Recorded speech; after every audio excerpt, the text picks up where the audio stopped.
When I moved to Forest Park, I got involved with the Historical Society, and what I would do is when I had to write an article for the newspaper, I would come to the Historical Society and go through their cabinets and find these folders full of information or newspaper clippings that would tell me all about the fire department or all about the police department, whatever I had to write about, and it was a very helpful resource for me. So when I later became a board member of the Historical Society, I was just going through the collection on my own, and I came across a folder that was labeled Racism in Forest Park. And, that was an irresistible subject matter, so I started reading the file. And the dominant article in the file was one talking about a black family that was harassed back in 1975. This appeared in the World newspaper, and it's a photograph of Patricia Buckner and her 2-year-old daughter, Shonda Buckner. And the article talks about how the Buckner family moved to Forest Park a few years previous, and they lived in an apartment on Circle Avenue and didn't encounter any problems whatsoever. So they decided to put down roots and buy a house here. They were a young family. The father, Ezra Buckner, I think was 24 years old at the time. He was a life insurance salesman and also was a producer in the music business. And his wife, Patricia, I think she was only 22 and she was pregnant at the time. And she had a older daughter named Tanya and a younger daughter named Shonda. And they bought the house at 1001 Ferdinand in Forest Park. And the very first day they were moving in, they found out they were having problems. A teenage boy kind of warned them that there was going to be trouble, that they were moving in. And then all of a sudden he loses 36 windows, there's graffiti, the shots were fired, all these things happened to him, and it seemed like the local police were not concerned about it. There was shots fired at them, there was graffiti on their garage. The poor Mrs. Buckner lived in fear of her life. She would not allow the children to play outside. They could not play outside under any circumstances. So they were like trapped inside their house, living in fear. And finally what happened was this story appeared, and it talked about a brick just missed Shonda's head when she's in the house. Mr. Buckner received help from this Italian-American security guard, Mike Chiappetta. So Mike Chiappetta knocks on his doors and volunteers his guards to guard the house around the clock. And Mike decided that he and his guards were going to protect the house for free for as long as it took for the Forest Park police to step up and station a squad car. I was very, very intrigued by this story, and since I'm also a private detective, I decided to try to see if I could find the people that were involved in this story. I got an address for Ezra Buckner on the south side of Chicago in the Hyde Park neighborhood. And so I went there to talk to him. My name is Ezra Buckner, born and raised on the west side of Chicago. I was married, 2 children, and expecting a third. We had lived in Forest Park for, I would say, roughly a year and a half in an apartment complex. Never had any problem, ran into any complications at all. And at the time that my wife was, well, before she was getting ready to have our 3rd child, I decided that I would buy a home, and not realizing that there was a distinct difference in renting versus buying. And I found that out immediately in Forest Park. So in the meantime, now that I had located Ezra Buckner, I tried to find Mike Chiappetta. So I assumed that Mike still had a private detective license. and I checked with the state, and Mike still did have a private detective license with an address in Oswego, Illinois. So I figured out a phone number for Mike Chiappetta, and so one day I call him, and I start talking about this incident, and Mike became very, very emotional. He got choked up, and he said, "John, I'm driving my car right now. I can't talk about this. Call me back in a half hour." And so I called Mike back in about a half hour, and we had a very animated conversation on the phone about what had happened. In his view, this was a life-changing experience for him, but no one had talked about it since 1975, and I'm contacting him so much later. So he felt like this weight being lifted off him, like this emotional weight was, I don't know, it was like therapeutic for him to talk about it, I guess, is what I'm saying. So I made arrangements to go out and film an interview with Mike Chiappetta at his home in Oswego, where he now operates a taxi company, by the way. And Mike is a real character. He's from Taylor Street neighborhood in Little Italy, and he had been a Chicago cop, and then he'd been private detective, security guard, and a very, very colorful, animated character. First of all, when I was talking to Mike on the phone, he was telling me that he was living in the Galewood neighborhood of Chicago, which is around Harlem and North, and he operated a security agency on 18th Street in Chicago. So he was driving south on Harlem Avenue to go to work, and he had just said goodbye to his 3-year-old daughter. And when he's driving down, he hears on the radio that there's a family in Forest Park, and that a brick just missed a 3-year-old girl. And Mike was right at Harlem and Madison in Forest Park when he heard this news. And he decided, I'm going right to that house. I'm going to find out where they live, and I'm going to go there. So Mike called the radio station and got the address of the family. So he drove right to 1001 Ferdinand, where the Buckner family lives. I was right on the corner there, and I heard the reporter say that this black family just moved into Forest Park, and they were being bricked. Bricks were thrown through their window. There was some kind of fire in the back, and they asked the police chief, they asked the police for more police protection, and he said hire a security firm, and it was like, we have no money to hire private guards. So I guess that's why I was hired, because I couldn't do anything, because I wasn't a copper at the time, and I was just a private security contractor and a private detective, but I could, but you really can't do anything unless you have a client. So then I had a client. I said, you don't even have to pay me anything. He says, okay. I says, those guys giving you trouble? He said, well, they were yelling. He says, I don't know what they're going to do. He says, I did 2 bricks at me before. I said, those guys? He says, I don't know who it was. He never did get a good look at him. There was an individual that lived right next door to me. Mm-hmm. But he lived in the coach house in the building, the house next to me. And I found out it was him. I can't recall his name, but it was his, I believe, either son, nephew, but he was definitely a relative, which was a younger youth or teenager that he had gotten to start or to harass my family as well as myself with graffiti, broken windows. When I would be out, or my wife would be out in the backyard cutting or watering the grass, they would do drive-bys, and we would get the nasty slurs of the N-word as they speeded by. And I'm not saying that they were the only ones, but I think that they were the initial start of it. And then it just sort of caught on.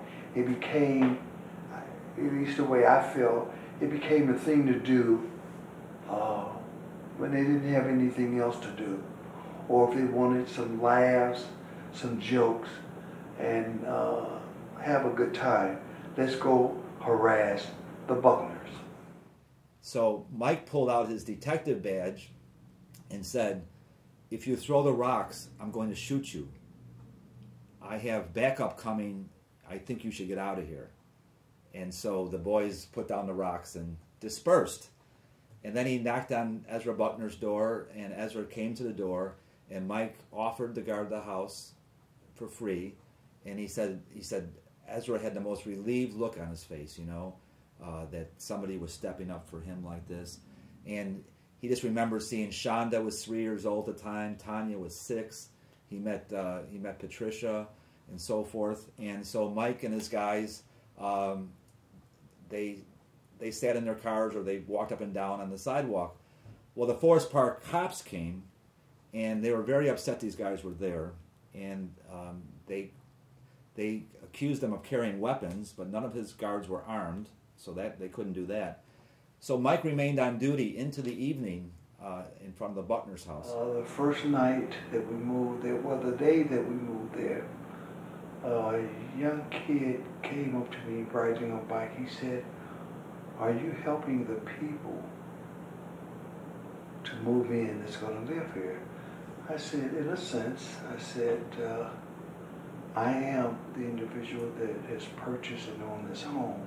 It didn't really lock in what he was really saying. And coming from a kid, I didn't take it too serious, but it stayed with me. Because I asked him, I said, "Well, what do you mean?" He says, "Well, I think you'll find out, but if I was you, I would really reconsider moving into this house." But that evening, I found out immediately what he was making reference to. Because that night, a brick or a rock was thrown through our dining room window. I can't remember if it was my mom or my dad who swooped me up, but I remember hearing the glass crash. And that's when my parents came to swoop me up from the lid, because it came through the front window. I said, "Listen, everything's okay. You want me to have a guard over here?" Or I says, "Just for like a night or two so you get some sleep." Because I always wondered, what does a guy do when he's getting bricked and his bricks are coming through your window and you've got your kids there? Where do you go? How many days did you guard the house, your firm? About 2 days. Okay. About 2 days. Then we stayed there that morning. Then the heat started coming on with the newspapers. The house next door is I don't remember the gentleman's name that lived there, but he was the one who gave us a lot of problems. The police were called a lot. I remember one incident, Shonda and I were out in the backyard playing, and he came out on the porch, had a 12-gauge shotgun, and he was pretending to clean it, but he held the gun towards us, and I started screaming, and my mom came out on the porch, and she called the police, and that was like one of the first incidents where we actually knew who did something. Other than that, it was bricks to the windows, you know, It was the slurs on the garage. The garage was bombed. The garage was bombed. Yeah.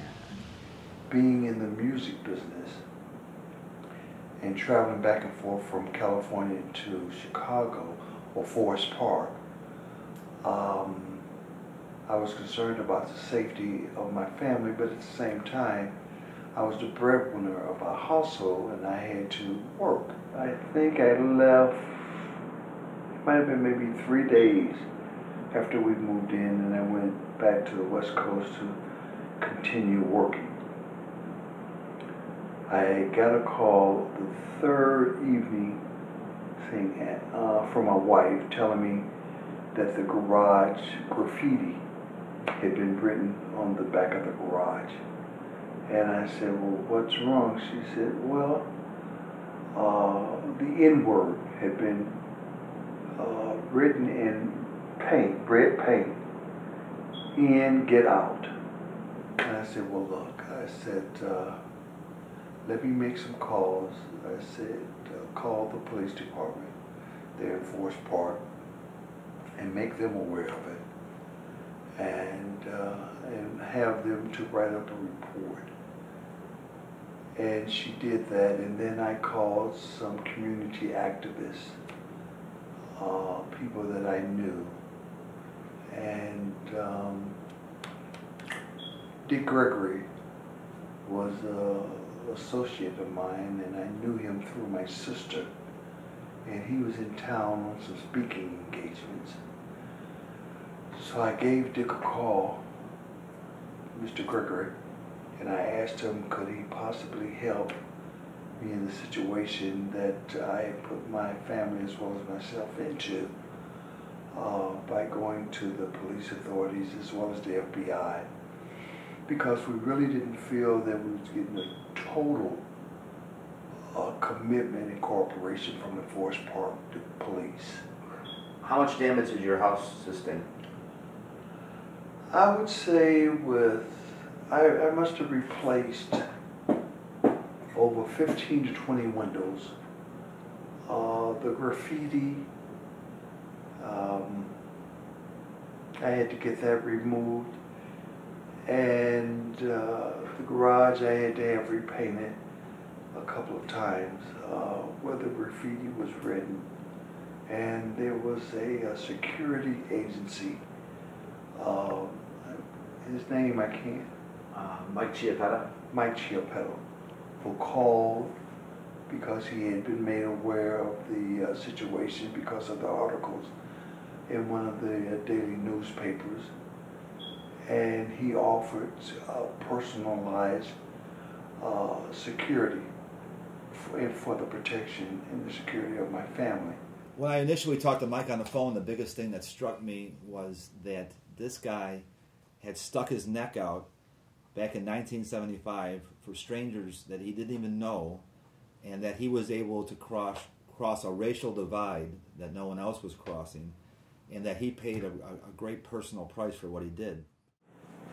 His involvement, his concern meant a great deal to me, and the mere fact that he was white, you know what I'm saying? I said to him as well as to myself, he's got to be God sent, you know what I'm saying? Just to show the compassion and to display it and to do and offer the things that he did. You know, I mean, he has a very special place, even to this day in my heart. Forest Park Police believed that Mr. Buckner was an agent of Operation Push, and that he was some kind of an agitator or instigator who was trying to create racial change in Forest Park. So the perception of the police was that he was trying to cause racial resegregation in Forest Park. Like they used to call it blockbusting back then, when one black family would move on the block and then the white neighbors would leave. So and people also questioned how such a young man could buy a house at the time. So they thought there must be money behind him that's allowing him to purchase the house. Because everybody, I tell you, at that time it was war between black and white. In Chicago, it was war. It was boundaries. If you get caught, they beat you up. If they get caught in your neighborhood, they get beat up. And I'm talking about bad stuff too, killings too, big time beatings. It was bad. It was very, very bad. And that's why the incident created a lot of trouble in my life, because I was labeled a nigger lover. I was a blockbuster. I think at first that there was some question if I was put up or if there was someone behind me being I don't know, what was it, some type of buster. Like a blockbuster. Like a blockbuster, right. Yeah. And I wasn't familiar with the term. And I said, blockbuster? I said, to my knowledge, I don't think so, but, you know, if you would like to explain what you mean by being a blockbuster, then I could go more into detail why I think I'm not. What I think I know is that they were accusing me of maybe blockbusting. See, at that time, you would pay guys to, like, in other words, a white guy would buy a house. First of all, they would have blacks look at it and they would say it's not for sale no more. And then they would have a white guy buy the house and then sell it to the black guy. You understand? And that's called blockbusting. So my plan was, I thought, I want to bring Ezra and Mike together for a reunion in front of the house. This is going to be great. They haven't seen each other in all these years, and I worked on trying to set that up. So, a couple of weeks go by, and so one night I'm watching a vice presidential debate with Joe Biden and whoever the other guy was, Ryan, and my phone rings, and it's a woman, and I think she has the wrong number, so I kind of hung up on her. So she calls back, and she said, I found your name and phone number in my dad's wallet. My dad is Ezra Buckner. And I said, oh, I'm John Rice, She goes, well, my dad, he passed away. Ezra died down in Atlanta. And I had no idea. And so I was totally shocked. I mean, I was floored. I couldn't believe it. After Ezra Buckner passed away, his family was in a certain amount of turmoil. And I continued to reach out to Shonda and Tanya and Patricia, but I could not get any more interviews with them. So I decided to try to contact some other family members. So I read Ezra's obituary, and it listed his two sisters. One is Nellie Prestwood, who lives in Beverly Hills, California, and the other one is Ahuva Gray, who lives in Jerusalem, Israel. Ezra was very lively, energetic, and goal-oriented. And any goal he set for himself, he accomplished. And he was the first person in our home to have a job. Ezra was really one of the first kids in our family to get a job. He was a hard-working young kid that actually got a young lady pregnant, Pat, at a very early age. And he decided not to go to school, but to get a job and take care of his family. And so this young person at that age bought a house out there in the area. And what was the name of that area? Forest Park? Forest Park. Yes. He bought a house for his family in Forest Park. Well, what we know after all the tests and things, he had conjunctive heart failure. Oh, I see. Conjunctive heart failure. And it runs on our mother's side of the family, Atlanta. He was sitting on the sofa, and Paula called me, and she said, Ahuva, Ezra just took 2 breaths, and he's not breathing. I had to call the paramedics, and the paramedics were there, and she was in the same room. And you know what? I knew he had departed. When I heard her voice, I said, Paula, come out of the room. And I stayed on the phone with her. I said, go in the other room. She went in the other room. And they worked on him. I must have been on the phone with her for about an hour or so. I stayed on the phone with her. And then she said, okay, well, they're getting ready to take him to the hospital now. And I said, okay, you go ahead and go to. But I knew he had departed. I knew it. When they lived in Forest Park, did Ezra ever talk to you about the problems they were having there? Yeah, he called. By that time, I was in L.A. That was in the 70s. So I moved to L.A. in the 70s, early 70s, 73. And I get this call from him. I was working for ABC Records at the time, and he called me and told me what was going on. And I said, well, we could call Jesse, and we could call Jesse Jackson or Dick Gregory. And those were the 2 places that I'd ever been involved with problems of that nature. And actually volunteered my services. So he did get in touch with Dick Gregory, and Dick did get involved with helping him out with that situation. And I think that Jesse came in later in the focus of that whole event. Jesse Jackson and Dick Gregory Came to our house. Yes. Yeah. Right? Yes.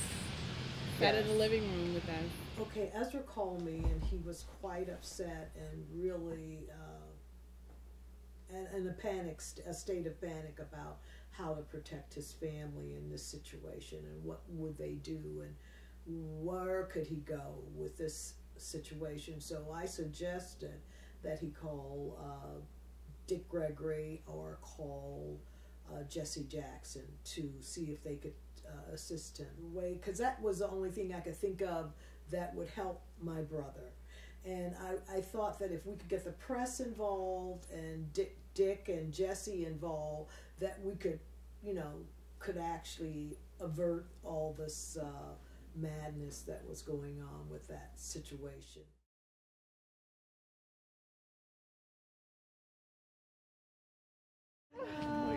Hi, Mike. How are you? Can I have a hug? Thank you so much. How are you? Nice to see you. Nice to see Do you. you remember who I am? Yeah, sure. I was the baby. Yeah, how are you, Miss? I am so hugs. Thank you so much. I'm shaking. We're all grown up now, right? Yeah. We're not little bitty babies. This is the house. Yeah, it was amazing to be back here because I've been back to Chicago several times. I've even been out to the area, but I'd come down Roosevelt or I'd be on North Avenue. This is the first time I've been back. This is the first time I've been back. It's just, I never it was came so back. traumatic. Yeah. And there were times I was like, I want to go see the house. And I wouldn't do it. Something told you, like I froze up whenever I came here. Yeah, I never came by it this was house. hard. It was First really, time really in hard. 36 years. You guys remember Mike coming over or no? I do. I don't. I don't remember when he first came, but I remember him coming over, and I remember him sitting in front of the house. Yeah. I remember that. And the funny thing is, I never thought about the black element in this thing. It was just my daughters were the same age, and I just kissed them goodbye at my house on North Avenue in Harlem. I was coming on this way, and that's what I heard on the radio, and it was an impulse.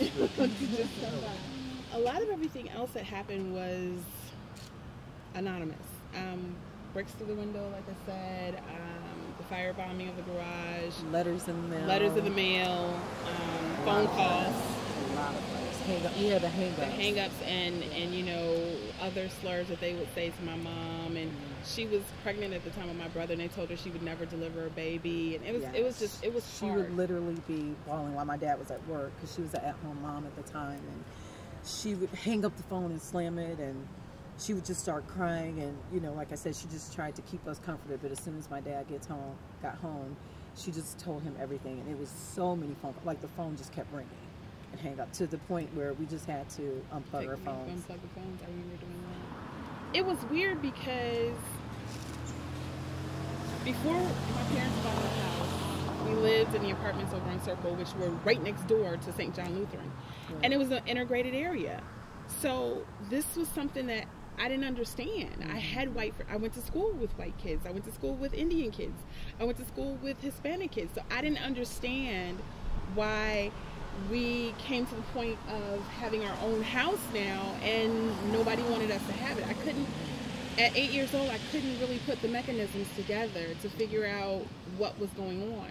And I think a lot of it the confusion had to do with the fact that in some ways we had been sheltered, so we really didn't understand a lot of the civil rights stuff that was going on. And I didn't get to having a concise and complete understanding of it until I was a teenager, and I was like, oh my God, we lived that. Like, you would see movies and you're like, I lived that.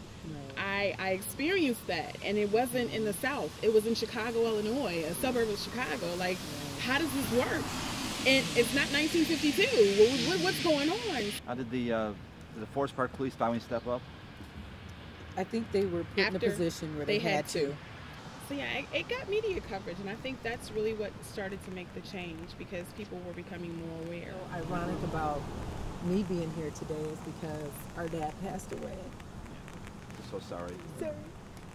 We just lost our dad, and when I got up to speak, I actually mentioned this house because I was so proud of my parents for being the first black homeowners in Forest Park, Illinois. So it's so ironic that I'm standing here today and we actually got in touch with each other, and I'm here. And I just spoke about this about a week and a half ago. Oh, a week and a half ago. Not even knowing I would be standing here today. So it's just,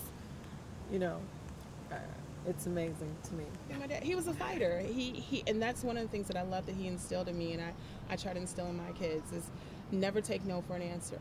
If someone tells you no, then you find a way to get around that, or you find the next person and you keep going until you exhaust every recourse known to man, but you never take no for an answer, and you fight for what you believe in, and you do what you know is right.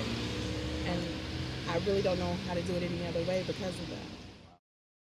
Finally, I decided there's a Facebook page called Grew Up in Forest Park.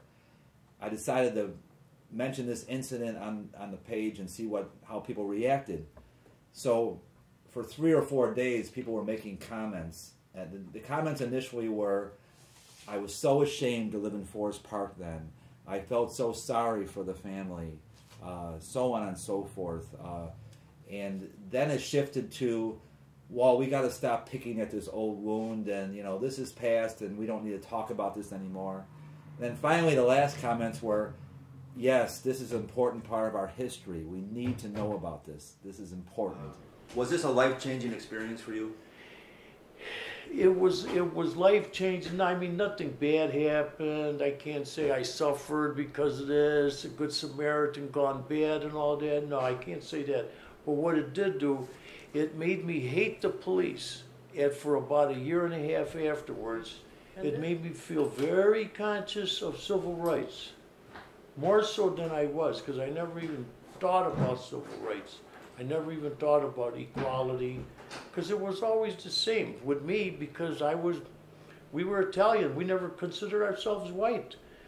When people would say, we never considered ourselves white for some reason when I was a kid. You know what I mean? Then later on, we learned more hatred, and we learned more later on in life than when I first started life. A life-changing experience for you? Life-changing, no. But a very knowledgeable and eye-opening experience, yes.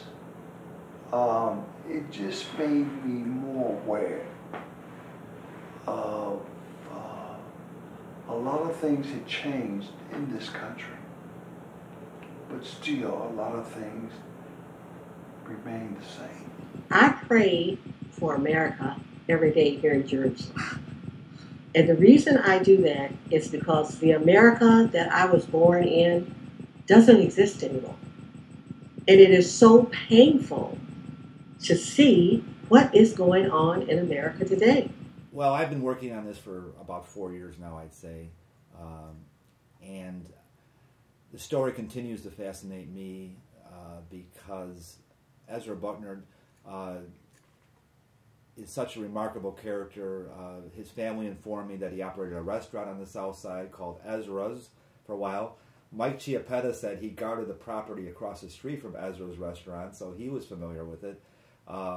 So to see some of the connections that developed out of this, and I just think it teaches. I think it teaches a lesson to show that the courage of Mike to come forward, and that so many communities in America were struggling with the same problem. This is not unique to Forest Park. This happened in Oak Park. It's happened in any number of communities. Okay, but I think it's something that we believe we live in post-racial times or something. But I think it's there's still an undercurrent of racism in this country, and I just think we still need to address it. And this is a dramatic example of what can happen to an innocent family that all they wanted was the American dream, to own a house, and they end up living through this hell where they're prisoners in their own house. As much as I love Forest Park, I think this story needs to be told, and that's why I've done all the research and investigation about what happened to the Buckners.